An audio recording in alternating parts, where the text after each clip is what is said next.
So last time हमने start किया था सिटिंग अरेंजमेंट, है ना, और लीनियर सिटिंग अरेंजमेंट हमने कर लिया था उसमें। ठीक है, तो आज हम हाँ जी करेंगे, सर। आज करेंगे सर्कुलर सिटिंग अरेंजमेंट। चलिए, अब देखो सर्कुलर सीटिंग अरेंजमेंट के अंदर दो चीजें आपको ध्यान रखनी है। आपको दो टाइप के पर्सन्स बताए जाएंगे, ठीक है। या तो जो आपके पर्सन्स होंगे वो इवन होंगे नंबर में या ओड होंगे, ठीक है। तो जब जब आपका इवन नंबर ऑफ पर्सन्स आएंगे तो पर्सन हो सकते हैं 6, 8, 10। ठीक है, वैसे 10 वाला नहीं देता, 6 और 8 ही आता है आपके पास ज्यादा, बट मैंने रेफरेंस के लिए बता दिया 6, 8 या 10 लोग होंगे। ठीक है, इसी तरह से ऑड नंबर ऑफ पर्सन की बात करेगा तो ऑड नंबर ऑफ पर्सन या तो 5 होंगे, 7 होंगे, 9 होंगे या ज्यादा से ज्यादा 11 हो जाएंगे। ठीक है, तो ये आपके रहते हैं इवन या odd number of person in a circular sitting arrangement. ठीक है, अब बात करते हैं दोनों में डिफरेंस क्या है। तो दोनों में डिफरेंस कुछ ज्यादा नहीं है, एक थोड़ा सा ही डिफरेंस है, वो आपको ध्यान रखना है। जब भी आपके नंबर ऑफ पर्सन इवन होंगे तो उसके लिए मैं आपको पर्टिकुलर डायग्राम बता रहा हूं, आपने वही बनाना है। ठीक है, तो आपको इनको सर्कुलर अरेंजमेंट में अरेंज करना होगा इवन नंबर ऑफ पर्सन को। तो उसके लिए डायग्राम कैसे बनेगा, देखिए, आपको एक सर्कल बना लेना है। ठीक है, अगर आपके पास 6 पर्सन हैं तो 6 पर्सन के लिए आप क्या करेंगे, एक क्रॉस बना लेंगे और एक लाइन ऐसे जनरेट कर लेंगे। ठीक है, या आप क्या कर सकते हो, एक क्रॉस बना लो और एक स्ट्रेट लाइन जनरेट कर लो। तो हम लोग ये कॉमन डायग्राम यूज करेंगे। ठीक है, इसको मैं अभी स्किप कर रहा हूं, पहले वाले डायग्राम को छोड़ दें, सेकंड वाले पे फोकस करें। मैं जब भी 6 लोग आएंगे तो ये डायग्राम बनाऊंगा। ये डायग्राम बनाने का सिर्फ पर्पज ये है ताकि हम लोग सेम जगह पे लोगों को बिठाएं। ठीक है, क्लियर। तो मतलब ये वो 6 पोजीशन हो जाएंगी जहां पे आपको पर्सन को प्लेस करना है। तो जब भी 6 लोग आएंगे आपको दो straight line in terms of cross draw करना है और एक वर्टिकल लाइन ड्रॉ कर देनी है। तो ये 6 पोजीशन हो जाएंगी जहां पे हमें पर्सन को बिठाना होगा। ठीक है, अगर पर्सन 8 हो जाएंगे, ठीक है, तब आप क्या करेंगे, ये वाला डायग्राम बना लेना। समझ गए होंगे क्या किया मैंने एक्स्ट्रा, 8 के लिए 6 वाला डायग्राम बना के एक लाइन और लगा देंगे। तो ये 8 पोजीशन हो जाएंगी जिन पे आप इनको बिठा सकते हैं। ठीक है, तो 6 और 8 ही आपके पास ज्यादातर आता है, 10 वाला आएगा तो कहीं पे भी एक लाइन और ड्रॉ कर देना। ठीक है, तो मतलब ये एक इक्वल डिस्ट्रीब्यूशन हो जाएगा। क्लियर है। बेसिक चीज इसमें क्या ध्यान रखनी है, इवन नंबर ऑफ पर्सन में हर एक पर्सन का एक अपोजिट पर्सन जरूर होता है। फॉर एग्जांपल मैं किसी भी डायग्राम में, मैं सेकंड वाले डायग्राम में बना रहा हूं A B C D E F, तो आप ध्यान दीजिए ए के अपोजिट बैठा है डी, बी के अपोजिट बैठा है ई और सी के अपोजिट बैठा है एफ। यानी हर एक पर्सन के कोई ना कोई सामने, इन फ्रंट ऑफ भी बोला जाता है, अपोजिट भी बोला जाता है। ठीक है, तो एक दूसरे के आमने सामने कोई ना कोई पर्सन जरूर होगा। ठीक है, जब भी इवन नंबर ऑफ पर्सन होंगे, चाहे 6 हो, चाहे 8 हो, चाहे 10 हो, तो ये डायग्राम बनते हैं जब इवन नंबर ऑफ पर्सन हो। लेकिन क्वेश्चन में अगर ऑड नंबर ऑफ पर्सन आएंगे तो कोई भी किसी के अपोजिट नहीं होता। मतलब अगर मुझे 5 लोग बिठाने हैं सर्कल में, ठीक है, 5 लोग बिठाने हैं तो मैं क्या करूंगा, मैं एक सर्कल ड्रॉ करूंगा और कहीं पे भी रैंडम 5 पोजीशन बना दूंगा, 1 2 3 4 5। ये ध्यान रखिएगा, अगर ऑड नंबर ऑफ पर्सन है तो आपको कभी भी कोई स्ट्रेट लाइन ड्रॉ नहीं करनी, मतलब कोई भी किसी के अपोजिट नहीं होगा।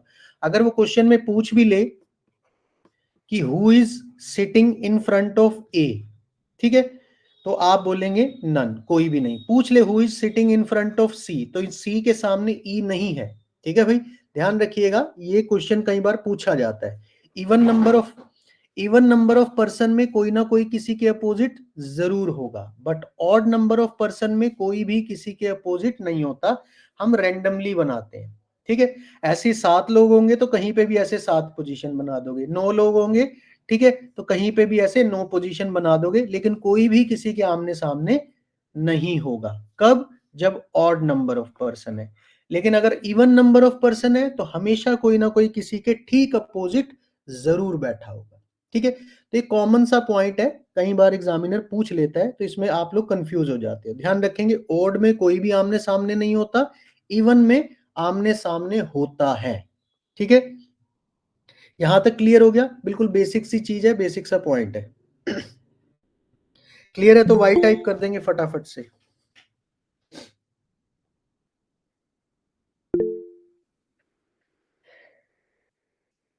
ठीक है, अब आ जाते हैं नेक्स्ट पॉइंट पे। नेक्स्ट पॉइंट पे कुछ बेसिक पॉइंट्स हैं जैसे हमने पहले डिस्कस किए थे, ठीक है। जैसे सर्कुलर अरेंजमेंट में अब होगा क्या, सिटिंग अरेंजमेंट में क्या होता था, लेफ्ट और राइट सेम रहता था, है ना। बट सर्कुलर अरेंजमेंट में ऐसा जरूरी नहीं है कि हमेशा सेम रहे। क्यों? क्योंकि देखो एक सिंपल सा रीजन है, अगर मैं एक सर्कल ड्रॉ कर रहा हूं और सर्कल को मैं ऐसे आधा काट दूं बीच में से, ठीक है, तो मुझे बताओ, आप समझ गए होंगे कि इस लाइन से जो नीचे नीचे के लोग हैं, ठीक है, जो यहां बैठा होगा, यहां बैठा होगा, यहां, सबका फेस अंदर की तरफ होता है, फेसिंग द सेंटर। तो इनका लेफ्ट और राइट वही होगा जो आपका लेफ्ट और राइट है। लेकिन इस लाइन से जो लोग ऊपर बैठे होंगे, यहाँ पे, यहाँ पे, यहाँ पे, इनका फेस अंदर है, तो इनका लेफ्ट और राइट बदल जाएगा, ठीक है भाई।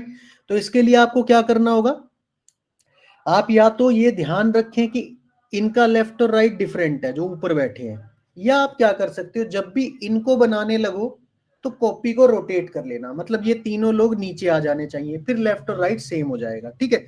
तो सेम वही जैसे हम डायरेक्शन डिस्टेंस में करते थे, या तो आपको थोड़ा सा समझना होगा कि इस वाले बंदे का लेफ्ट और राइट किधर होगा।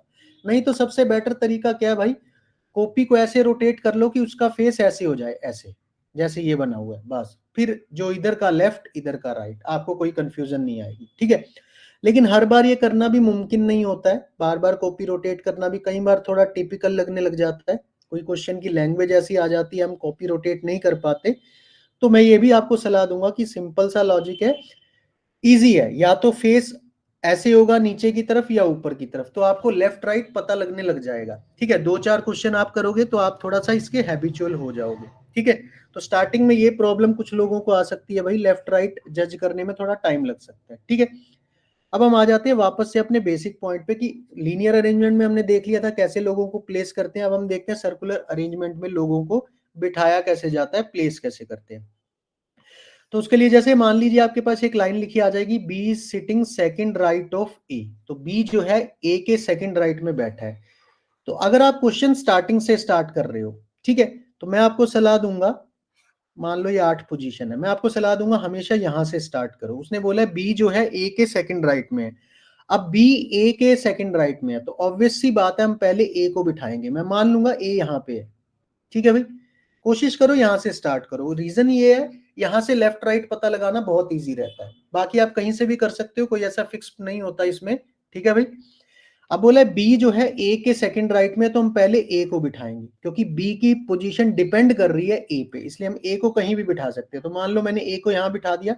अब ए का राइट होगा इस साइड, है ना, ये इसका फर्स्ट राइट, ये इसका सेकंड राइट, इसका मतलब बी कहां बैठा होगा, यहां बैठा होगा, ठीक है। बिकॉज लिखा है B is second right of A. तो आपको क्या करना है, सबसे पहले ए को बिठा देना है, फिर ए के राइट में जाना है। अब ए बैठ गया, आपको पता लग गया ए आपकी तरह ही बैठा है, तो जो आपका राइट वही ए का राइट, ठीक है ना, जो आपका लेफ्ट वही ए का लेफ्ट। तो ए के सेकंड राइट में चले जाओ, फर्स्ट राइट सेकंड राइट। अच्छा एक चीज और ध्यान रखेंगे, कभी भी फर्स्ट राइट नहीं लिखा होता, या तो इमीडिएट राइट लिखेगा या सिर्फ राइट लिखेगा, ठीक है। फर्स्ट राइट नहीं लिखा आता, या तो इमीडिएट राइट होगा या राइट होगा, ठीक है।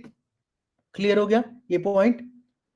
सेकंड राइट कैसे बिठाना है, क्लियर है, तो एक बार वाई टाइप करेंगे फटाफट से। अगर सर सेकंड या थर्ड राइट पे बिठाना होगा तो वो लिखा होगा ना सर, हाँ सेकंड और वो लिखा होगा, सेकंड है, थर्ड है, फोर्थ है, फिफ्थ है, जो भी वो नंबर दे देगा उसके अकॉर्डिंग हम उसको सेट कर देंगे। ओके। अब सेकंड पॉइंट ये आ जाता है, लिखा आएगा C is third left of A and second right of A. अब वही बात आ जाएगी, एंड। एंड का कॉन्सेप्ट आपको पता है क्या होता है, एंड किसके लिए यूज होता है, फर्स्ट पर्सन के लिए, ठीक है। ये वही बेसिक कॉन्सेप्ट रहेगा जो हमने लीनियर अरेंजमेंट में देखा था। अब मान लीजिए आपको ये वाला पॉइंट आ जाएगा, कई बार क्या करेगा वो, दो लोगों को, ज्यादातर ऐसे ही आता है, दो लोगों को इकट्ठा रिलेट कर देगा, बोलेगा C is third left of D and second right of A. तो इसका मतलब है भाई एंड को भूल जाओ, ये है सी इज। तो दो सेंटेंस होंगे, सी डी के थर्ड लेफ्ट में है और सी ए के सेकंड राइट में। तो हम क्या करेंगे, फिर से मान लीजिए 8 पोजीशन में ऐसे बना दे रहा हूं, ठीक है भाई। सी थर्ड लेफ्ट ऑफ डी, तो पहले मैं डी को बिठा दूंगा, डी मान लो यहां बैठ गया। सी इसके थर्ड लेफ्ट में है, तो डी का लेफ्ट कहां होगा, यहां, फर्स्ट सेकंड थर्ड, सी यहां बैठ जाएगा। क्लियर हो गया भाई। अब सेकंड लाइन क्या है, C is second right of A. अब यहां प्रॉब्लम क्या आएगी, आमतौर पे हम क्या करते हैं, जैसे लिखा है C is third left of D, तो मैं पहले डी को बिठाता हूं फिर सी को बिठा देता हूं, है ना। अब इसने बोला सी is second right of A, तो मुझे करना तो क्या था, पहले ए को बिठाना था फिर सी को बिठाना था उसके सेकंड राइट में। लेकिन अब प्रॉब्लम क्या आएगी, जब दो सेंटेंस कंबाइन हो जाएंगे, सी पहले से ही बैठा हुआ है, तो अब या तो आपको खुद दिमाग लगाना है सी ए के सेकंड राइट में कब होगा, जब ए कहां होगा, या तो ऐसे सोचो। और अगर ऐसे नहीं सोच सकते तो जैसा मैंने पिछली क्लास में सिखाया था, इसको उल्टा रीड करना है। उल्टा मतलब अगर सी ए के राइट में है तो ए कहां होगा, सी के लेफ्ट में होगा। देखो सिंपल सी बात है, बोल रहा है सी जो है ए के राइट साइड में है, अगर सी ए के राइट में है तो ए सी के लेफ्ट में होगा। अब हमें ये इसलिए सोचना है क्योंकि सी पहले से बैठा है, इसलिए हमें थोड़ा ऐसा सोचना पड़ रहा है। तो ए जो है वो सी के सेकंड लेफ्ट में हो जाएगा, इसका मतलब है। तो सी ए बैठा, भाई सी का फेस ऐसे है तो इसका लेफ्ट इधर होगा, ठीक है। अब ये आपको थोड़ा सा देखना पड़ेगा, नहीं तो आप अपनी नोटबुक रोटेट कर सकते हो। आपने अगर नोटबुक में बनाया साथ साथ तो अपनी नोटबुक रोटेट करके सी को ऐसे बना लो जहां डी है वहां पे सी आ जाए, ठीक है। तो आपको इजीली पता लग जाएगा सी का लेफ्ट किधर है, तो सी का लेफ्ट आएगा इधर। अब सी का सेकंड लेफ्ट देखना है, फर्स्ट सेकंड, यहां पे ए बैठ जाएगा। अब आप चेक भी कर सकते हो, ए के सेकंड राइट में सी होना चाहिए। अब ए यहां है तो ए का राइट होगा इधर, तो ए का फर्स्ट राइट सेकंड राइट, ठीक है। सर सबसे पहले सर ए बना ले तो ज्यादा बढ़िया नहीं रहेगा सर? भाई बी की जगह ए बना ले तो 1 मिनट में हो जाएगा सर। मैंने हर भी बार ऐसा नहीं कर पाओगे ना। अब ये तो क्या है कि बीच की लाइन है, मतलब ये स्टार्ट कर रहे हैं, हर बार ये लाइन स्टार्टिंग में नहीं होगी ना। कई बार ये पॉइंट बीच में आएगा तो ऑलरेडी लोग बैठे होंगे, तो हर बार आप वो काम नहीं कर पाओगे, ठीक है सर। ठीक है ना। अब जैसे 3 लोग बैठे हैं, उसके बाद ऐसी मैं एक और लाइन लिख दूं तो कहाँ बिठाओगे ये बताओ। तब आप डायरेक्टली कहीं भी नहीं बिठा सकते, तब आपको साथ साथ चेक करना पड़ेगा वो फिजिबिलिटी बन भी रही है या नहीं। तो ये चीज आपको सीखनी पड़ेगी, इससे बच नहीं सकते, ठीक है। ऐसा होता तो मैं ही बोल देता, ठीक है। तो ये थोड़ा सा ध्यान रखेंगे, अब ये आपको थोड़ा सा सीखना पड़ेगा, ठीक है। क्योंकि एक लाइन थोड़ा इजी होता है जब 2 या 3 लोग पहले से डायग्राम में बैठे होंगे, क्योंकि डायग्राम में आपके पास 4 या 5 लाइन आएंगी, तो 1-2 लोग आप पहले बिठा चुके होंगे, फिर ये लाइन आएगी, तो इसको आप एकदम से नहीं बिठा पाओगे। तो आपको ये भी सोचना होगा कि मैं डी को कहाँ बिठाऊं कि सी भी बैठ सके और सी के बाद ए भी बैठ सके। तो अगर आप ये रिलेटिव बनाना नहीं सीखोगे तो डायग्राम में नहीं बिठा पाओगे, ठीक है। तो इतना आपको अब सीखना पड़ेगा। क्लियर हो गया भाई? Yes sir. चलो ठीक है, बिठाओ इसको, बनाओ इसका डायग्राम एक बार। A is second right of B and third left of C, 8 position बना लो और ये थर्ड वाला पॉइंट जरा बिठाओ। A is second right of B and third left of C. A से मतलब पहली लाइन से स्टार्ट करना ताकि आप सीख सको बनाना, ठीक है।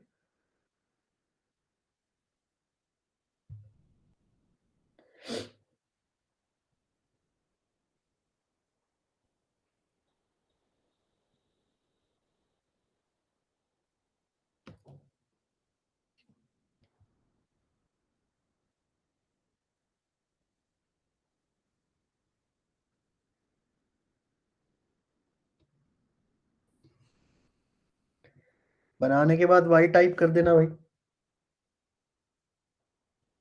सर ये बगले में सर सी और बी की पोजीशन सेम आ जाएगी सर। इसमें सेकंड वाले में सर नहीं, ध्यान सेकंड से, राइट ऑफ ए है ना सर? ध्यान से बनाओ।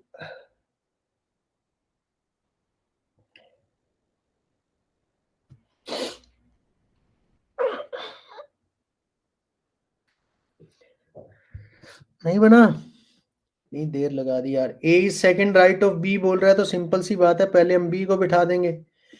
बी का राइट किधर होगा, इस साइड होगा। ए सेकंड राइट में है, ए इधर आ गया। अब नेक्स्ट लाइन है एंड, एंड किसके लिए यूज होगा, ए के लिए। इसका मतलब ए इज थर्ड लेफ्ट ऑफ सी।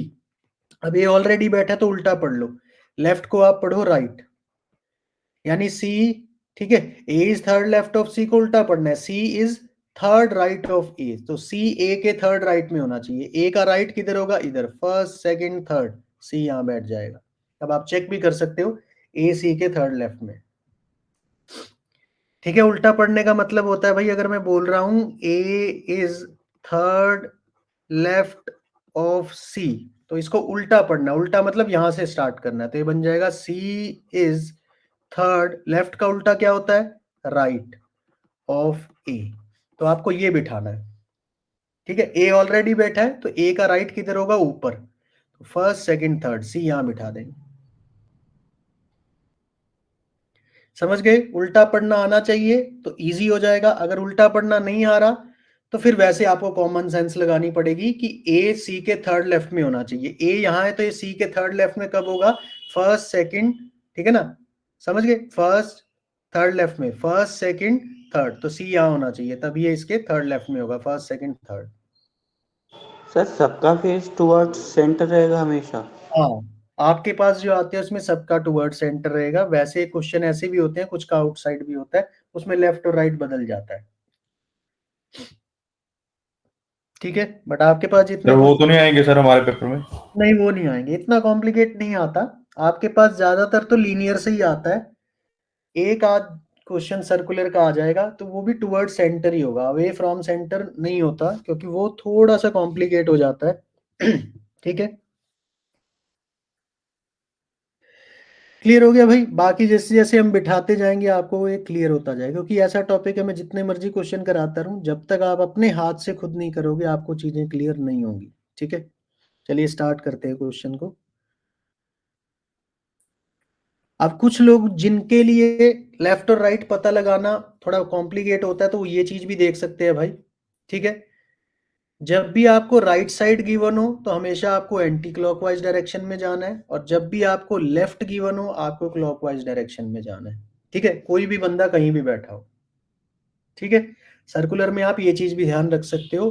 वैसे मुझे इतनी यूजफुल ये लगती नहीं, क्योंकि हम लोग डायरेक्शन डिस्टेंस तो करते ही हैं, है ना, उस चीज के हैबिचुअल है, मैंने कभी इसको ट्राई नहीं किया, बट कुछ बच्चे बोलते हैं इससे इजी हो जाता है, तो भाई हो सकता है आप भी ट्राई कर सकते हो, कर लेना। ठीक है, कभी भी क्वेश्चन में लिखा हो A is second right of B, तो हमेशा आपको एंटी क्लॉक में घूमना है।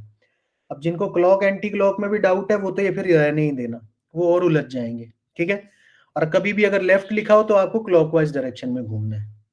ठीक है, ये थोड़ा सा शॉर्टकट हो जाता है लेफ्ट राइट की बजाय, लेकिन देखो क्वेश्चन तो आपको ऐसे ही पूछेगा who is sitting second right of A, तब तो आपको लेफ्ट राइट देखना ही पड़ेगा ना क्वेश्चन के अकॉर्डिंग। मेरा मानना तो ये इसका इतना ज्यादा यूज नहीं होता है, पर ठीक है भाई, कुछ लोगों को इससे आसान लगता है तो वो ये कर सकते हैं, तो अपनी कॉपी पे सिर्फ इतना लिख लो, right anticlockwise, left clockwise. ठीक, चलो हाँ भाई, करते हैं पहला क्वेश्चन। ठीक है, अच्छा अब एक चीज और ध्यान रखेंगे, सर्कुलर सिटिंग अरेंजमेंट में या किसी भी सिटिंग अरेंजमेंट में जरूरी नहीं है जो लाइन पहले आपको वहीं से स्टार्ट करना और आपको लाइन वाइज चलना है, ये मैंने आपको पिछली क्लास में भी बताया था, है ना, हमें वहां से स्टार्ट करना है या उन चीजों को कनेक्ट करना है जो एक दूसरे से रिलेटेड हो। ठीक है, तो ये ध्यान रखिएगा, ऐसा नहीं है कि पहली लाइन के बाद आपको दूसरी लाइन वाले लोग ही बिठाने हैं, ऐसा नहीं है, कई बार वो कंफ्यूजिंग हो जाता है, तो आप उसको स्किप कर देंगे। ठीक है, तो बनाते हैं भाई, आइए, कहता है 5%, अब 5% है तो 5 के लिए कोई स्ट्रेट लाइन नहीं लगेगी, कहीं भी 5 बना दो। ठीक है, 1 2 3 4 5, मैंने कहीं पे भी 5 पोजीशन बना दी, 5 लोग बैठे हुए हैं। ठीक है, फेसिंग द सेंटर, सबका फेस सेंटर की तरफ है। अब बोलते हैं Pramod is sitting to the right of Ranjan. अब देखो यहाँ पे इमीडिएट नहीं लिखा हुआ है, तो हम इसको इमीडिएट ही लेके चलेंगे पहले। ठीक है, नहीं बन पा रहा होगा तो फिर हम देखेंगे क्वेश्चन के अकॉर्डिंग क्या बनता है। ठीक है, अदरवाइज बाय डिफॉल्ट हम इमीडिएट ही कंसीडर करते हैं। तो Pramod is sitting right of Ranjan. ठीक है, प्रमोद रंजन के राइट में है, तो मैं यहाँ पे रंजन को बिठा लेता हूँ। रंजन ऐसे बैठा है तो इसका इमीडिएट राइट मतलब राइट ये हो गया, तो यहाँ पे कौन बैठा है, प्रमोद। ठीक, अब Raju is sitting between Brijesh and Naveen. अब इसको हम नहीं बनाएंगे, क्यों नहीं बनाएंगे, क्योंकि रीजन ये हमें पता, ये तो पता लग गया राजू तो यहां आएगा, लेकिन बाकी दोनों लोग इधर उधर कहां बैठे हैं हमें नहीं पता, है ना, हमें नहीं पता ब्रिजेश यहां बिठाना है या ब्रिजेश यहां बिठाना है, ये अभी तक फिक्स नहीं है, तो आप ज्यादा से ज्यादा यहाँ पे राजू को बिठा सकते हो, बाकी को रुक जाओ। अगली लाइन से कंपेयर हो जाएगा, Raju is to the left of Brijesh. ठीक है, राजू ब्रिजेश के लेफ्ट में है। ठीक है, and Ranjan is right of Brijesh, Ranjan जो है ब्रिजेश के राइट में है। तो देखो रंजन हमने ऑलरेडी बिठाया हुआ है, तो ये कनेक्ट हो गया, रंजन जो है ब्रिजेश के राइट में है। तो मेरे ख्याल से इतना आप सबको समझ आ रहा होगा कि अगर ब्रिजेश को यहां बिठा दें तो ब्रिजेश, ठीक है, के राइट में कौन हो जाएगा, रंजन, और ब्रिजेश के लेफ्ट में कौन हो जाएगा, राजू। कंडीशन सेटिस्फाई हो गई, हो गई। तो एक ही नाम बचा है, वो कौन था, नवीन। तो नवीन यहां बैठा होगा, ठीक है।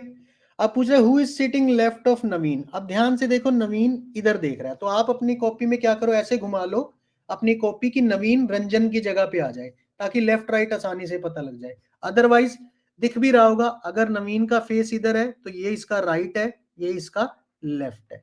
तो उसने पूछा नवीन के लेफ्ट में कौन बैठा है, तो नवीन के लेफ्ट में प्रमोद बैठा है। ए ऑप्शन आंसर आ जाएगा, ठीक है।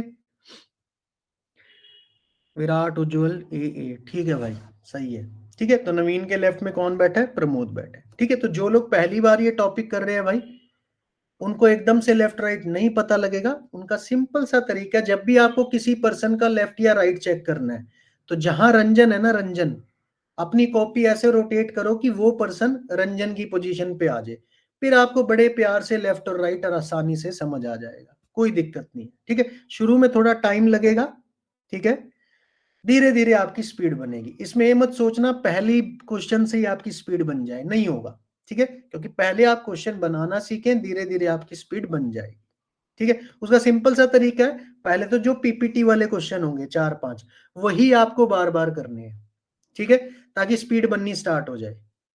फिर उसके बाद जो वर्कशीट या असाइनमेंट में दूंगा वो क्वेश्चन करना। ये उनके लिए है जिनको प्रॉब्लम आ रही है इसमें, जिनको लग रहा है सर एकदम से कैसे कर दिया, मुझसे तो नहीं हुआ। तो उनका सबसे बढ़िया तरीका ये है भाई, पहले पीपीटी के जितने 5-6 क्वेश्चन है आप वो करेंगे बार बार, कम से कम 3 या 4 बार हर क्वेश्चन को, ठीक है। उसके बाद ही आप वर्कशीट की असाइनमेंट पे जाना, ठीक है।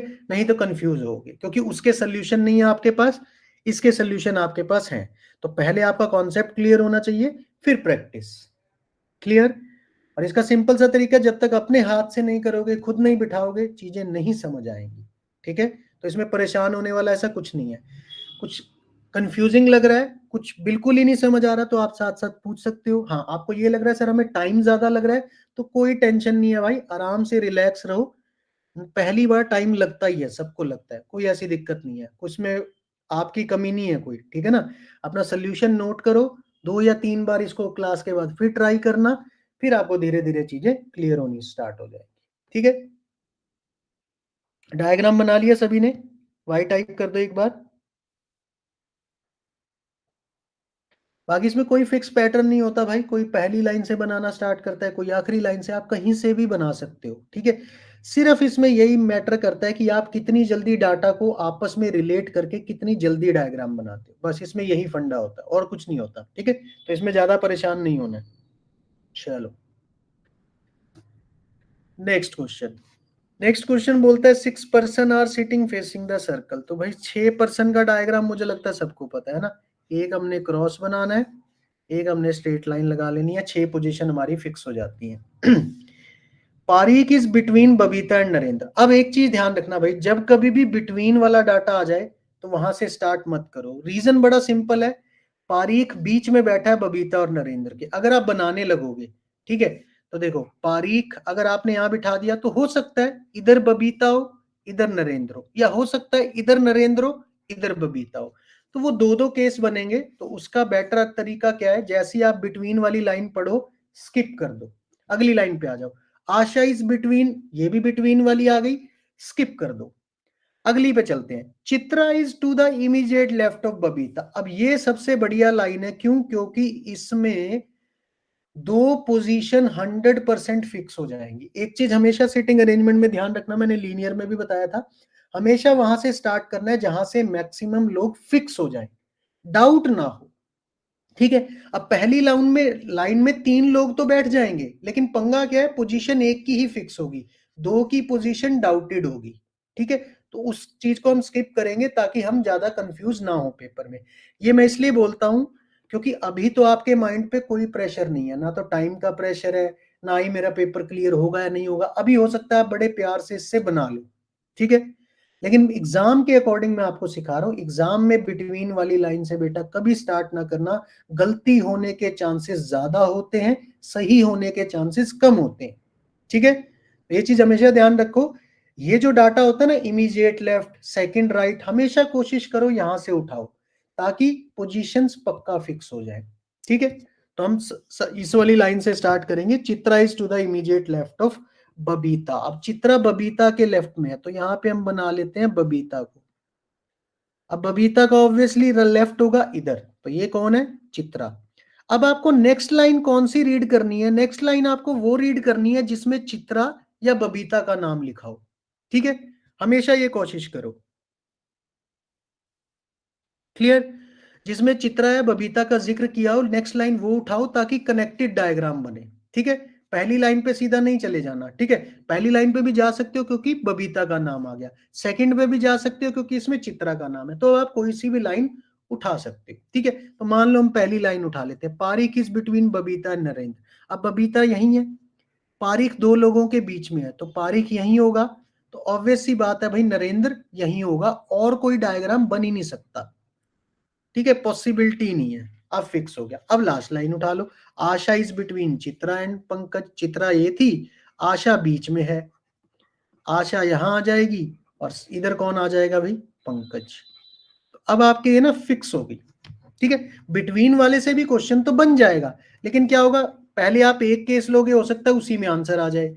मान लो पहले वाले केस में ना आंसर आए, फिर दूसरे वाले में बनेगा, ठीक है। तो हम क्या करते हैं, इसीलिए कोशिश करते हैं वहां से डायग्राम स्टार्ट करते हैं ताकि हमें कम से कम लिख के काटना पड़े और कम से कम हमारा टाइम लगे, ठीक है।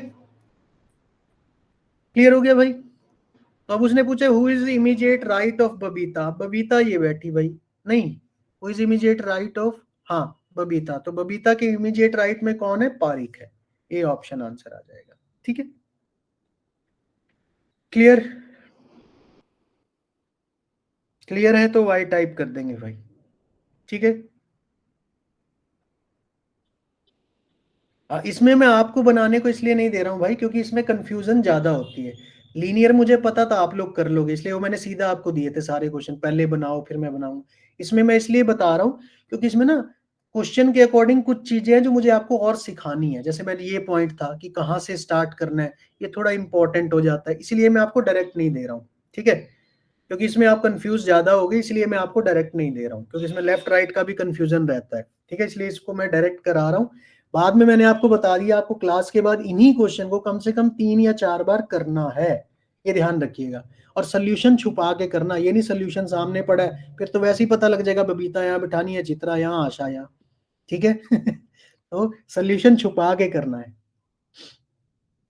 चलिए अब नेक्स्ट बड़ा अच्छा सा क्वेश्चन है, ध्यान से सुनना, ठीक है भाई। कहते हैं 6 पर्सन आर सिटिंग। जैसे 6 पर्सन का नाम आए आपको पता है क्या करना होता है ना, साथ साथ बना लो तुम भी। बन गए भाई 6 लोग, एरो बना लिया करो ताकि थोड़ा लेफ्ट राइट अभी तुम्हें पता लग जाए, बाद में बनाना छोड़ दोगे क्योंकि आपको प्रैक्टिस हो जाएगी। अब बोलता है भाई अजय इज फेसिंग, फेसिंग का मतलब भी होता है भाई इन फ्रंट ऑफ, यानी सामने, opposite. Ajay is facing Hemant who is sitting to the left of Arvind and right of Sanjay। अब देखो कितनी खतरनाक लाइन है ना। बोलता है Ajay is facing Hemant who is sitting left of Arvind and right of Sanjay, ठीक है। तो अब ध्यान से देखो, पहली बात मुझे ये तो लगता है कि सबको पता है हु किसके लिए यूज होता है भाई, जो उसके साथ में लिखा होता है, यानी हु लिखा हुआ है हेमंत के लिए, ठीक है। अब बहुत ध्यान से देखना मैं कैसे इसको बना रहा हूं। मैं सिर्फ पहली लाइन थोड़ी सी ब्रेक कर रहा हूं, अजय इज फेसिंग हेमंत। अजय जो है हेमंत के सामने बैठा है, ठीक है। अब हम वो कहीं भी बना सकते हैं लेकिन अभी मैं बना नहीं रहा, रुक जाओ। अब आ गया हु, तो मैं हु को मिटा के हेमंत पढ़ रहा हूं। Hemant is sitting left of Arvind. Hemant कहां बैठा है, अरविंद के लेफ्ट में, ठीक है भाई। तो मैं यहां पे अगर अरविंद को यहां बिठा दूं तो हेमंत कहां बैठा है, इसके लेफ्ट में, ये हो गया हेमंत। एंड किसके लिए यूज होता है, फर्स्ट पर्सन। अब यहां पे फर्स्ट पर्सन कौन है, हेमंत। एंड का मतलब Hemant. Hemant is right of Sanjay, Hemant Sanjay के राइट में होना चाहिए, तो मेरे ख्याल से सबको पता लग गया होगा, संजय अगर यहाँ बैठेगा तभी हेमंत उसके राइट में होगा, या आप ये बोल सकते हो संजय हेमंत के लेफ्ट में होना चाहिए अगर इसको उल्टा पढ़ोगे तो संजय यहाँ होना चाहिए भाई, तभी हेमंत इसके राइट में आएगा, या संजय हेमंत के लेफ्ट में होना चाहिए। ये 3 लोग बैठ गए। अब पहली लाइन ये थी कि अजय किसके अपोजिट बैठा है, हेमंत के, तो हेमंत के ठीक सामने कौन बैठा है, अजय। अब आप लोग कहोगे सर आपने यहां से क्यों स्टार्ट किया, ये कॉम्प्लिकेटेड था, आप अगली लाइन से स्टार्ट करते, आप अगली से भी कर सकते थे, कोई दिक्कत नहीं है, लेकिन फिर इन चारों को रिलेट करना बड़ा मुश्किल हो जाता। ठीक है भाई, रीजन ये है, आपने मान लो सेकंड या थर्ड लाइन से स्टार्ट कर दिया, फिर चांसेस क्या है इन लाइनों में थोड़ी सी खिचड़ी पड़ जाती। ठीक है, फिर हम ये फिक्स ना कर पाते कौन किसके कहां बैठेगा, जब तक आप एग्जैक्ट रिलेट नहीं करोगे, जैसे जब तक आप अरविंद से रिलेट नहीं करोगे किसी और चीज को, मतलब फिर भी आपको स्टार्ट अरविंद से ही करना पड़ता। ठीक है, तभी ये पैटर्न बैठता। अब मैंने ये लाइन इसलिए उठाई क्योंकि आपने sir who co sir Hemant क्यों लिया सर, अजय नहीं बनेगा? नहीं नहीं, हु किसके लिए यूज होता है, जो हमेशा उसके साथ होता है, एंड होता है फर्स्ट पर्सन के लिए, बड़ी जल्दी भूल गए हो। ठीक है, अब मैंने ये लाइन इसलिए ली क्योंकि इस लाइन से मुझे मालूम था 4 लोग फिक्स बैठ जाएंगे। ठीक है, तो इसीलिए मैंने इसी लाइन से स्टार्ट किया ताकि मैक्सिमम जो है वो लोगों को मैं बिठा सकूं। ठीक है, अब इसके बाद का काम बहुत आसान है, सुमन राइट ऑफ अरविंद, अरविंद यहां है तो सुमन यहां होगा। ऑब्वियसली बात है, अब एक ही नाम बचा है और वैसे भी दिया हुआ है मनोज इज फेसिंग अरविंद, तो मनोज यहीं आएगा। ठीक है, ये आपका बन गया डायग्राम। अब देखते हैं क्वेश्चन में वो क्या कहता है। अब क्वेश्चन में उलझाएगा भाई, क्वेश्चन में 2 चीजों की प्रॉब्लम आती है, इसमें बहुत ध्यान से सुनना। अब बोलता है if Hemant and Manoj, Arvind and Sanjay mutually exchange their position. अब कुछ बच्चे यहां कंफ्यूज हो जाते हैं कि किनको आपस में चेंज करना है। देखो उसका बड़ा सिंपल सा तरीका है, ध्यान से देखना, हेमंत एंड मनोज, फिर कॉमा लगा हुआ है, Arvind and Sanjay mutually exchange their position. इसका मतलब ये है बेटा, जो पहला पेयर है ना वो आपस में इंटरचेंज होगा, और जो दूसरा पेयर है वो आपस में इंटरचेंज होगा। मतलब हेमंत और मनोज आपस में इंटरचेंज करेंगे, तो जहां मनोज है वहां काट के हम हेमंत कर देते हैं, और जहां पे हेमंत है वहां काट के हम मनोज को बिठा देते हैं। ठीक है भाई, तो यहां मनोज आ गया, यहां हेमंत आ गया, इन्होंने म्यूचुअली आपस में एक्सचेंज कर ली। ऐसे ही अरविंद और संजय भी एक्सचेंज करेंगे, तो यहां पे आपका आ जाएगा संजय और यहां पे आपका आ जाएगा अरविंद, इन्होंने आपस में इंटरचेंज कर ली। अब इंटरचेंज करने के बाद अब पूछ रहा है who is now sitting right of Manoj, तो मनोज कहां पे है, ये रहा, मनोज के राइट में कौन बैठा है भाई, संजय बैठा है, तो आंसर आ जाएगा सी ऑप्शन। ठीक है, मनोज के राइट में कौन बैठा है, संजय बैठा है। ठीक है, तो यहां जो सेकंड कंफ्यूजन होता है बेसिकली ये होता है कि आपस में इंटरचेंज किसको करना है। तो सिंपल सी बात है, पहला जो पेयर है वो आपस में इंटरचेंज होगा, दूसरा जो पेयर है वो आपस में इंटरचेंज होगा। ठीक है, तो ये थोड़ा सा अच्छा क्वेश्चन था इसलिए मैंने इसको स्टार्टिंग में डाल दिया। ठीक है, क्योंकि सिंपल वाले आप कर लोगे, तो मैं थोड़े से वही क्वेश्चन करा रहा हूं जिनमें थोड़ा लैंग्वेज का इशू रहता है या कॉन्सेप्ट जिनका थोड़ा सा अच्छा है। ठीक है भाई, सी सी सी सी सी बढ़िया है। बाकी लोग क्लियर हो गया? पहले आपका मेन डायग्राम बनेगा भाई, फिर जैसा इसने इंटरचेंज करने को बोला हम वैसा इंटरचेंज करेंगे। ठीक है, आंसर इंटरचेंज के बाद ही बताना है, उससे पहले नहीं। वाई वाई, बाकी लोग वाई वाई, ठीक है। चलो नेक्स्ट देखो, अब 8 लोग आ गए भाई। ठीक है, तो 8 लोगों का डायग्राम बना दें। पता है 8 लोगों का क्या बनना है, प्लस और क्रॉस दोनों आ जाएंगे इसमें, 8 लोग हो गए। ठीक अब बोलता है B is sitting between G and D, तो इसको हम छोड़ देंगे क्योंकि 2 केस बनेंगे। H is third to the left of B and second to the right of A, यहां से स्टार्ट करेंगे भाई। एच थर्ड लेफ्ट है बी के, तो बी को अगर मैं यहां बिठा देता हूं, फर्स्ट सेकंड थर्ड, एच यहां आ जाएगा। ठीक है, क्लियर? उसके बाद है एंड, एंड किसके लिए यूज होता है, एच के लिए, तो हम इसको ऐसे पढ़ेंगे, H is second to the right of A. अब एच जो है ए के सेकंड राइट में होना चाहिए, तो इसको हम उल्टा पढ़ सकते हैं, ए एच के सेकंड लेफ्ट में होना चाहिए। एच इधर है, एच का फर्स्ट लेफ्ट ये, सेकंड लेफ्ट ये, तो ए यहां होगा। ठीक है, अब चेक भी कर सकते हो, ये बन गया ए का सेकंड राइट, ए का फर्स्ट राइट इधर होगा, सेकंड राइट इधर होगा, उसमें एच होना चाहिए, तो ये आपका बैठ गया। ठीक है, H is third to the left of B and second to the right of A. ठीक है, क्लियर हो गया। Then C is sitting between A and G. अब आप इसको यूज कर सकते हो, क्यों कर सकते हो भाई? रीजन ये है क्योंकि इसमें ए का नाम आ गया, ए बैठा हुआ है, ए और जी के बीच में कौन है? सी। तो ऑब्वियस सी बात है सी यहाँ पे तो हो नहीं सकता। समझ गए होंगे क्यों नहीं हो सकता, क्योंकि यहाँ ए और जी को हम नहीं बना सकते, तो सी सिर्फ यहीं बैठ सकता है। तो सी अगर यहां बैठा है तो जी यहां होगा। ठीक है, फिक्स हो गया। अब पहली लाइन उठा लो, B is sitting between G and D. ये मैंने क्यों उठाई? क्योंकि जी ऑलरेडी बैठा है, बी भी बैठा है ना, तो अब डी की पोजीशन भी फिक्स हो जाएगी, डी यहीं आएगा, तभी बी इन दोनों के बीच में होगा, और कोई चांस ही नहीं है। ठीक है, अब last line, B and E are not sitting opposite to each other. इसका मतलब बी के सामने ई नहीं है, तो ई कहां पे है? ई यहां पे है। ई यहां पे है तो एक ही पर्सन बचा, कौन? एफ। एफ यहां बैठ जाएगा, बस। ठीक है, तो अब इस पे बेस्ड काफी सारे क्वेश्चन वो आपसे पूछ सकता है, तो इसमें मैंने कोई क्वेश्चन नहीं पूछा है, कुछ भी पूछ सकता है। ठीक है, who is sitting fourth right of B. अगर मैं आपसे पूछ लूं बी के फोर्थ राइट में कौन है? बी का फोर्थ राइट एफ। ठीक है, अब एक चीज ध्यान रखना, अगर 8 लोग हैं तो फोर्थ राइट पूछूं या फोर्थ लेफ्ट पूछूं वो सेम रहेगा, मतलब फोर्थ राइट या फोर्थ लेफ्ट अपोजिट होता है। अगर 8 लोग हैं तो 8 लोग के केस में फोर्थ लेफ्ट एंड राइट ये सेम होगा। ठीक है, इसका मतलब होता है अपोजिट। काउंट भी कर सकते हो, बी का फोर्थ लेफ्ट देखो 1 2 3 4 एफ आया, फोर्थ राइट देखो 1 2 3 4 वो भी एफ आएगा। तो बी का फोर्थ लेफ्ट पूछूं या फोर्थ राइट पूछूं, इसका मतलब मैं अपोजिट पूछ रहा हूं, तो सीधा ये अपोजिट देख लो। अगर 6 लोग हैं, 6 में third left and right same होता है। ठीक है, 6 लोगों में थर्ड लेफ्ट पूछूं या थर्ड राइट पूछूं वो सेम आएगा, सेम मतलब अपोजिट वाला होगा। इसका सिंपल सा है यार, याद रखने का बहुत आसान सा तरीका, 8 का हाफ कितना होता है? 4। तो जब भी फोर्थ यानी चौथा पूछे 8 लोगों में तो अपोजिट होता है। 6 का हाफ कितना होता है? 3। तो थर्ड लेफ्ट पूछे या थर्ड राइट पूछे, वो अपोजिट वाला मेंबर पूछ रहा है, वो सेम ही होगा।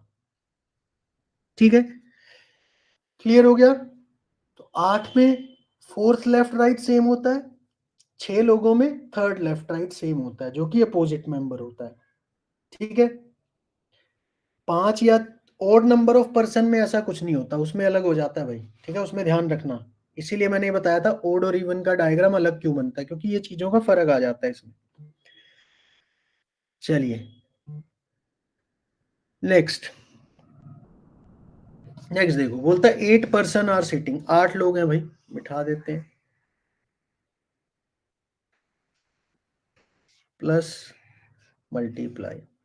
इतना आपके पास आता नहीं है, ये मैंने एक थोड़ा सा इसका लेवल इंक्रीज किया है क्वेश्चन का। ठीक है, ताकि आपको एक बार मैं ये भी बता सकूं, अगर ऐसा भी कुछ आ जाए तो परेशान नहीं होना, डायग्राम जरूर बनता है, बस थोड़ा सा पेशेंस रखना है। ठीक है, अब 8 लोग बैठे हैं फेसिंग द सेंटर, सबका फेस सेंटर में ही है। ठीक है भाई, आप देखो स्टार्ट करते हैं इसको, क्वेश्चन को। बोलते हैं O is sitting third to the right of M. O जो है एम के थर्ड राइट में है, तो एम को यहां बिठा दो। ठीक है, एम का third right, first second third, O यहां आ जाएगा, बैठ गया भाई, ये हमने बना लिया। अब कहता there is only one person sitting between M and J. M और जे के बीच में सिर्फ और सिर्फ एक ही बंदा बैठा है, तो अब क्या चांसेस है भाई? जे यहां भी हो सकता है, जे यहां भी हो सकता है, क्योंकि एम और जे के बीच में एक ही पर्सन बैठा है, तो ही पॉसिबिलिटी है, तो जे इधर होगा इधर होगा, अब हमें नहीं पता। ठीक है, तो दोनों हम केस बना के चलेंगे। ठीक है, क्लियर हो गया। There are only 3 people between J and K. J और के बीच में 3 लोग हैं भाई। ठीक है, तो जे और के बीच में 3 लोग का मतलब 1 2 3, समझ गए, यानी एक दूसरे के अपोजिट है। तो अगर हमने जे को यहां माना है तो के यहां हो सकता है, अगर हमने जे को यहां माना है तो के यहां हो सकता है। यानी इस लाइन का ये मतलब है कि इनके बीच में अगर 3 लोग हैं, बीच में 3 लोग मतलब ये इसके फोर्थ लेफ्ट या राइट होगा। ठीक है, समझ रहे हो? टोटल 8 लोग हैं, बोल रहे हैं इन दोनों के बीच में 3 लोग हैं। भाई ऊपर से गिन लो या नीचे से गिन लो, 3 ही आ रहे हैं, तो इसका मतलब एक दूसरे के आमने सामने बैठे हैं। तो पॉसिबिलिटी हो सकती है भाई के जे या जे के। ठीक है, अब हमें अभी तक नहीं पता, लेकिन इतना पता है एक दूसरे के आमने सामने। Next line, P is an immediate neighbour of J। P जो है J का इमीडिएट नेबर है। अब भाई P की क्या क्या पोजीशन हो सकती है? अगर J यहां है तो P यहां भी हो सकता है, मैं डॉट लगा रहा हूं या टिक लगा रहा हूं। P यहां भी हो सकता है, P यहां भी हो सकता है, P यहां भी। क्यों? क्योंकि नेबर का मतलब होता है भाई लेफ्ट राइट दोनों तरफ ही नेबर माना जाता है। ठीक है, तो P यहां भी हो सकता है, यहां भी। ठीक है, अभी हम नहीं लिख रहे P को क्योंकि कंफ्यूजन है, स्किप कर दो। There are only 3 people between P and L। P और L के बीच में 3 लोग हैं। ठीक है, P और L के बीच में 3 लोग हैं। ठीक है, तो इसको भी आप चेक कर सकते हो, या लास्ट लाइन चेक कर लोगे तो थोड़ा और अच्छा। लास्ट लाइन क्या कहती है? N is second to the right of P। ठीक है, N जो है P के सेकेंड राइट में है। ठीक है, तो अब आप क्या कर सकते हो? P की पोजीशन पता है, P इन 3 जगह में से किसी एक जगह पे है, तो इसको उल्टा पढ़ लो, N is second right of P। इसका मतलब क्या है भाई? P कहां होना चाहिए? या आप कहीं पे भी P बना लो सीधा ही, क्योंकि हमें P को ही बिठाना है ना। अगर मैं P यहां बिठाता हूं इस पोजीशन पे, तो इसका सेकेंड राइट कौन सा होगा? जहां पे O बैठा है, तो P यहां नहीं आ सकता। समझ रहे हो बात को? N जो है P के सेकेंड राइट में होना चाहिए, P यहां नहीं आ सकता क्योंकि N सेकेंड राइट में नहीं आएगा। एन यहाँ पे आएगा सर। अगर आपने P को यहां बिठा दिया, फर्स्ट सेकेंड पॉसिबिलिटी है। P को अगर आपने यहां बिठा दिया, second right first second possibility, यानी P की 2 पोजीशन पॉसिबल हो गई। ठीक है भाई, P की 2 पोजीशन पॉसिबल हो गई। ठीक है, अब आप या तो ये कर सकते हो भाई, किसी एक को बना के पहले डायग्राम कंप्लीट करके देख लो, बनता है ठीक है, अच्छी बात है। नहीं तो हम वर्बली भी चेक कर सकते हैं, बट मुझे लगता है अभी आपका वो लेवल अटेन नहीं हुआ कि आप वर्बली चेक कर पाओ, तो हम इसको लिख के ही चेक करेंगे। ठीक है, तो मैंने थोड़ी देर के लिए क्या मान लिया, मैं केस नंबर 1 ले लेता हूं। मेरा P यहां है, यहां नहीं होगा तो फिर हम वहां बिठा लेंगे। ठीक है ना, यही हो सकता है। अगर P यहां है तो N यहां होगा। अब पिछली लाइन पढ़ लो, there are only 3 people between P and L। P और L के बीच में 3 लोग होने चाहिए भाई। 1 2 3, यहां पे L नहीं आ सकता। 1 2 3, यहां पे L नहीं आ सकता। इसका मतलब P और L भी एक दूसरे के अपोजिट है। तो आपको क्लैरिटी हो गई भाई कि P यहां पे नहीं हो सकता। P यहां नहीं हो सकता तो P कहां होगा? यहां। अगर P यहां है तो फर्स्ट सेकंड राइट में N होगा। P और L के बीच में 3 लोग, तो P और L भी एक दूसरे के अपोजिट हैं। P और L यहां फिक्स हो गए, L भी बैठ गया। अब एक ही पर्सन बचा, बताओ कौन सा? किसका नाम नहीं आया? Q का। तो Q यहां बैठेगा क्योंकि और कोई पोजीशन ही नहीं है। अब प्रॉब्लम क्या है इस क्वेश्चन में? इस क्वेश्चन में ये प्रॉब्लम है, सभी लोग फिक्स हो गए हैं सिवाय J और K के। ठीक है, जैसे आपको याद है लीनियर अरेंजमेंट में S और Z सेंटर में है, लेकिन उनकी आपस में पोजीशन फिक्स नहीं थी। इसी तरह से सबकी पोजीशन इस क्वेश्चन में फिक्स हो गई है सिवाय K और J के। बस हमें इतना पता है J और K आपस में एक दूसरे के अपोजिट हैं, बट J कहाँ है और K कहाँ है हमें ये नहीं पता। तो ये आपका फाइनल डायग्राम है। तो इससे रिलेटेड अगर K और J की पोजीशन से रिलेटेड कुछ भी क्वेश्चन पूछेगा, उसके हमेशा 2 आंसर आएंगे। हो सकता है उसका आंसर J हो सकता है उसका आंसर K हो, बाकी सब फिक्स है। क्लियर हो गया भाई? तो ये आपका फाइनल डायग्राम बनेगा। ऐसा आता नहीं है आपके एग्जाम में, सिर्फ मैंने ये थोड़ा सा इसलिए कराया है कि मान लो आप प्रैक्टिस कर रहे हो, प्रैक्टिस करते हुए कोई ऐसा क्वेश्चन आपके सामने आ जाए, ठीक है, तो आप ये मत समझना कि सॉल्व ही नहीं हो सकता, सॉल्व होगा, बट ये थोड़ा सा इशू आ जाता है। आपको थोड़ा पेशेंस रखना पड़ेगा। इसमें क्या होता है, हमें पोजीशंस वेरीफाई करनी पड़ती है, क्योंकि डाटा वो ऐसा कॉम्प्लिकेट करके देता है, सीधा सीधा हम नहीं बिठा पाते। ठीक है, बस ये ध्यान रखना भाई, J और K की पोजीशन फिक्स नहीं होगी। आई थिंक ये क्वेश्चन इंटरनेट पे अवेलेबल है, उन्होंने J और K की पोजीशन फिक्स की हुई है, बट नहीं होगी, ये ध्यान रखना। उसमें शायद J को इधर बिठाया हुआ है, K को इधर बिठाया हुआ है, तो वो गलत है।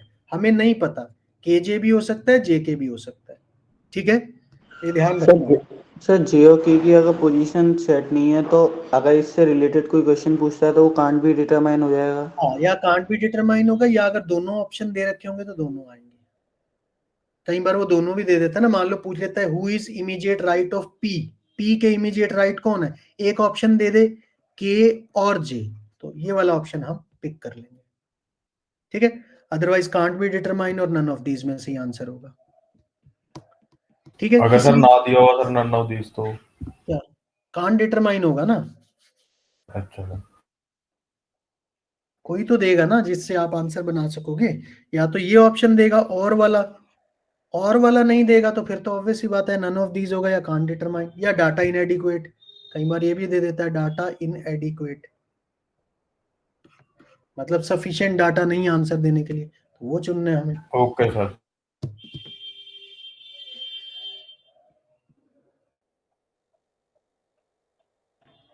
अब ये इस पे बेस्ड क्वेश्चन है, आपने डायग्राम तो बना लिया, बताओ इसमें से कौन सा सही है भाई।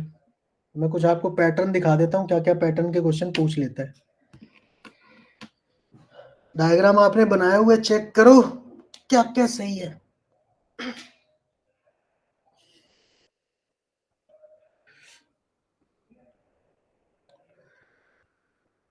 बताओ भाई, अपने डायग्राम में देखो और बताओ।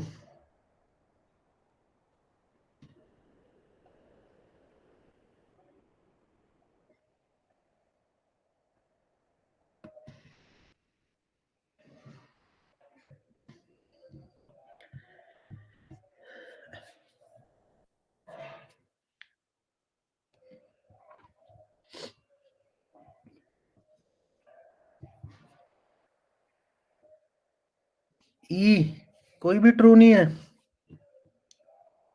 M is immediate neighbour of K, पहले तो सर वैसे ही गलत हो गए sir. N is immediate neighbour of J, ये नहीं ये सर बता वैसे ही गलत हो गए सर, पता ही नहीं हमें। P second to the left of O, P second to the नहीं, राइट में हो तो there are 4 people between N and O, N और ओ के बीच में 4 लोग नहीं, ठीक है भाई, ई आएगा इसका। सी क्यों बोल रहे हो भाई, सही ध्यान से देखो, बोल रहा है P second to the left of O, P O के सेकंड लेफ्ट में है, ओ को जरा कॉपी रोटेट करके यहां लाना, ये राइट है भाई ओ का, ठीक है, सी नहीं आएगा, यही गलती करते हो आप। ये जो इस लाइन से ऊपर बैठे हैं ना, सेंटर मतलब जो ऊपर वाले सेमी सर्कल में लोग बैठे हैं उनका लेफ्ट राइट अलग होता है, नहीं तो कॉपी रोटेट करके ओ को ऐसे बनाओ जहां एम लिखा हुआ है यहाँ पे ओ आ जाए, फिर चेक करो राइट में है वो, लेफ्ट में नहीं है, ठीक। ई आएगा इसका, नन इज ट्रू। नेक्स्ट, ये बढ़िया है क्वेश्चन, देखो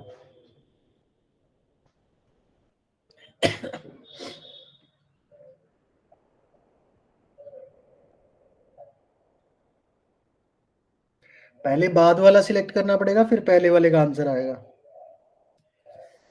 who is sitting second to the left of one, who is sitting second to the left of Q, तो पहले आपको ये हु वाला बंदा ढूंढना पड़ेगा।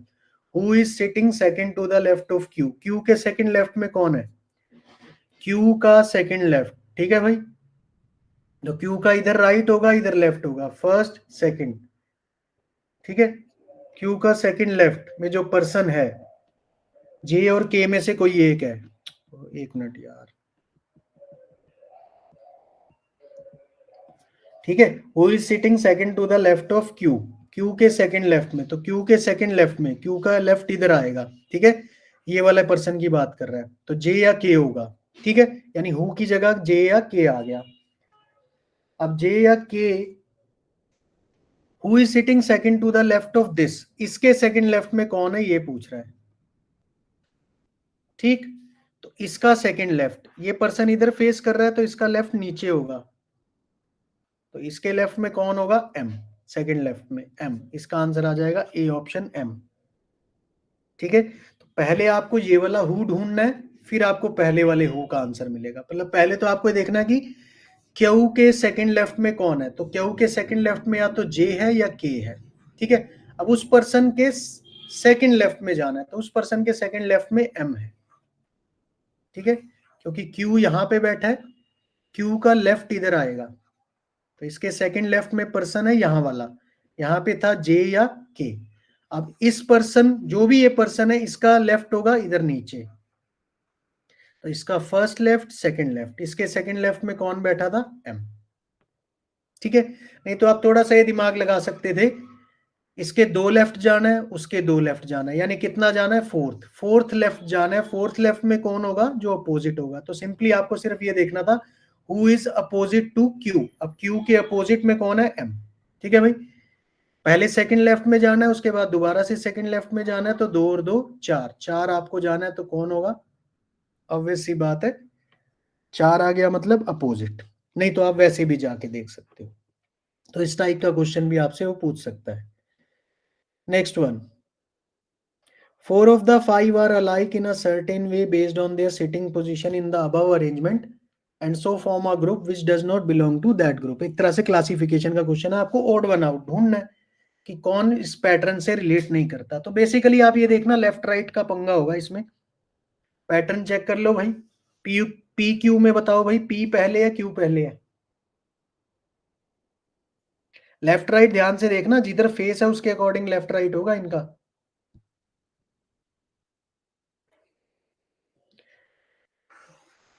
एक काम करो, यहाँ डायग्राम बनवाओ, मैं एक्सप्लेन करता हूँ, इसको कंफ्यूज करोगे। यहाँ क्यू था, यहाँ एम था, यहाँ कौन था भाई, इधर राइट साइड में एम के, सर एल। एल। तो इधर पी था, जे के था सर दोनों साइड, के, उधर ओ था सर, इधर ओ था, एक ही बचा, कौन रह गया, एन, इधर एन था। हाँ जी सर।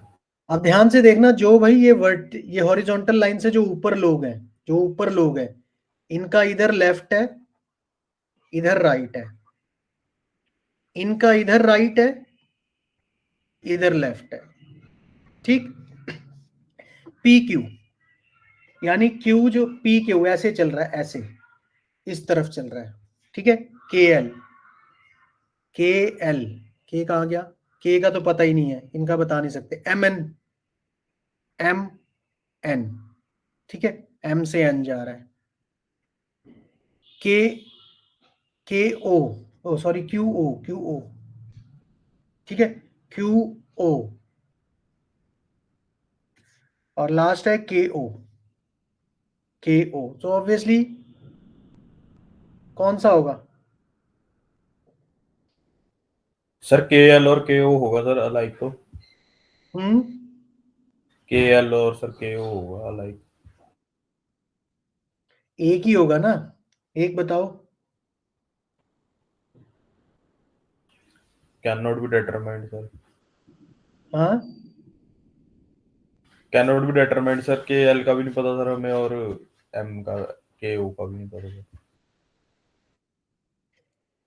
पी क्यू हो गया, पी से क्यू जा रहा है, यानी क्यू जो है इसके राइट साइड में है, के एल। ठीक है, के एल, अगर आप के यहां भी मान लो, K L, M N, M N, clockwise ही घूम रहा है सभी अभी तक, क्यू ओ एंड के ओ। ठीक है, तो मेरे ख्याल से के ओ ही होगा। बाकी सब में देखो पैटर्न जो है क्लॉकवाइज है। ठीक है, बाकी सभी में पैटर्न क्लॉकवाइज है, के ओ में क्लॉकवाइज नहीं बन रहा, क्योंकि इसमें ऑप्शन नहीं दिया, तो हमें के ओ को ही सिलेक्ट करना पड़ेगा। ठीक है, क्योंकि अगर आप के को यहां भी मानते हो तो भी एंटी क्लॉक हो गया, के को यहां मानते हो फिर तो गैप ही ज्यादा हो गया, तब भी क्लॉकवाइज है बाकी का, है ना। आप सर ये समझ में फर्स्ट लाइन का मीन समझा दीजिए सर, फर्स्ट लाइन नहीं समझ में आती मीन। क्या चीज, 4 of the 5 आर अलाइक, मतलब 5 में से 4 एक जैसे। ठीक है, 5 में से एक अलाइक है, 4 एक जैसे हैं, कोई एक है जो इन जैसा नहीं है, मतलब ऑड वन आउट है, एक तरह से क्लासिफिकेशन बोलते हैं जिसको हम। तो आपको बस पैटर्न देखना है, पैटर्न ये सब क्लॉकवाइज घूम रहे हैं, केओ जो है वो एंटी क्लॉक घूम जाता है। ठीक है, और सब में जो कॉन्टिन्यूसली भी है, पी क्यू के एल लगातार है एक तरह से, बाकी लगातार नहीं है। ठीक है, अगर आप के को यहीं फिक्स मान लेते हो तो के एल लगातार भी है और क्लॉकवाइज है, के ओ इसका रिवर्स हो जाता है। अगर आप के को यहां मान लेते हो, ठीक है, तो KO और ये आपका KL, ठीक है, तब भी KO जो है डिफरेंट हो जाता है क्योंकि KO में 1 2 का पोजीशन गैप आ जाता है, KL लगातार है, ठीक है। तो आप किसी भी तरीके से K को कहीं पे भी ले लो तब भी आपका KO ही ऑड वन आउट आ रहा है, इसलिए हम इसका आंसर दे सकते हैं। क्लियर हो गया? इसमें सर अगर सर इस क्वेश्चन पे जैसे जो ये डायग्राम है सर, इस पे अगर 3-4 क्वेश्चन आ गए सर बन के पेपर में, तो सर जब तक सर हमें K और L की सर K और J की सर यहाँ पोजीशन पे नहीं देखो दी हो, पोजीशन आप कहीं भी लगा लो तब भी आंसर आ रहा है ना, इसलिए आंसर दे पा रहे हैं। मतलब हाँ, सर इसको देख के हमने अगले क्वेश्चन में फिक्स नहीं करनी इसकी पोजीशन। नहीं नहीं, इसके अकॉर्डिंग फिक्स नहीं करने, जो क्वेश्चन पूछा सिर्फ उसी के। अगर वो फिक्स ठीक कराना है सर, चाहेगा तो लिख देगा, ठीक अगर है वो सर, कराना चाहेगा तो लिख देगा if we consider K on the immediate right of या इमीडिएट लेफ्ट ऑफ, जिसके भी दे दे वो, ठीक है, फिर उसके अकॉर्डिंग वो पूछेगा, तो फिर ओके आप सर, अदरवाइज नहीं। अब यहाँ हमने मैनुअली करके देखा है कि अगर हम K को यहाँ रखते हैं, KL साथ है और क्लॉकवाइज है, ठीक है, कि अगर हम K को इधर भी ले जाते हैं, ठीक है ना, तो भी तब भी आपका KO ही अलग आ रहा है, ठीक। What is n's position with respect to K? K के विद रिस्पेक्ट n की पोजीशन, ऑब्वियस सी बात है नन ऑफ दीज आएगा, नन ऑफ दीज आएगा। नहीं पता ना क्योंकि हमें, ठीक है, तो इसमें देखो इसने नन ऑफ दीज दिया है क्योंकि इसमें चाहता है कि आप फिक्स ना करें। क्लियर? अब उसमें नन ऑफ दीज नहीं है ना, इसलिए हमें उसी के अकॉर्डिंग आंसर देना होगा। क्लियर? तो ये थोड़ा सा क्वेश्चन की थीम से आपको चीजें क्लियर होंगी। How many people are sitting between K and P when counted from the right side of K के right none side of these, से, नन ऑफ K दीज के सर, राइट साइड से, तो इसका आंसर नन ऑफ दीज।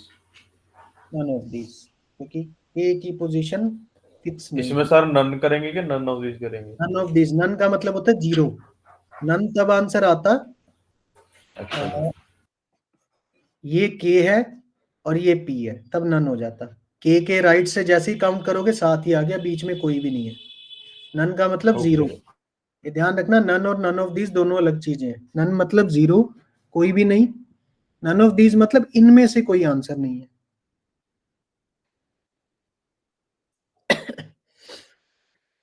ठीक है, चलो, तो ये था आपका सीटिंग अरेंजमेंट, बाकी मैं आपको ना वो भेज दूंगा, बट पहले आप इन्हीं को ट्राई कर लेना, ठीक है। 5वां क्वेश्चन आप थोड़ा स्किप, 8वां क्वेश्चन आप स्किप करना चाहो कर सकते हो, लेकिन मैं कहूंगा कि इसके कम से कम ये ट्राई कर लेना, क्योंकि इस टाइप के क्वेश्चन तो वो पूछता है, मतलब इसके क्वेश्चंस ट्राई कर लेना, चाहे आप इसको बार बार ना बनाओ, ठीक है, क्योंकि क्वेश्चन का पैटर्न ऐसा रह सकता है, जो हमने ये क्वेश्चन मैंने आपको कराए हैं, ठीक है, ओके सर, ऐसे क्वेश्चन वो पूछ सकता है। बाकी आपको सब ट्राई करने हैं, और वो मैं आपको भेज ही दूंगा। उसमें हो सकता है स्क्वायर वगैरह वाले 1 2 क्वेश्चन हो, स्क्वायर टेबल वाले, वो अगर आपसे नहीं होंगे तो मैं करा दूंगा, उसकी टेंशन मत लेना। आता नहीं है वैसे स्क्वायर का, बट मैं करा दूंगा आपको, क्योंकि सिंपल सिंपल तो आने चाहिए, ठीक है। और असाइनमेंट में आपको भेज दूंगा, बाकी उसकी प्रैक्टिस कर लेना, और जो आपका वो रहेगा ना लेफ्ट राइट ये वो हम वो एक बस नेक्स्ट क्लास में उसको सबको कवर कर देंगे, फिर सर, आपके वो भी हो जाएंगे। सर एक सर डिस्टेंस एंड डायरेक्शन में सर वो था डाउट, हम्म इसमें सर वो सनराइज वगैरह वाला नहीं समझ आता सर, उसकी डायरेक्शन कहाँ से लेनी है सर?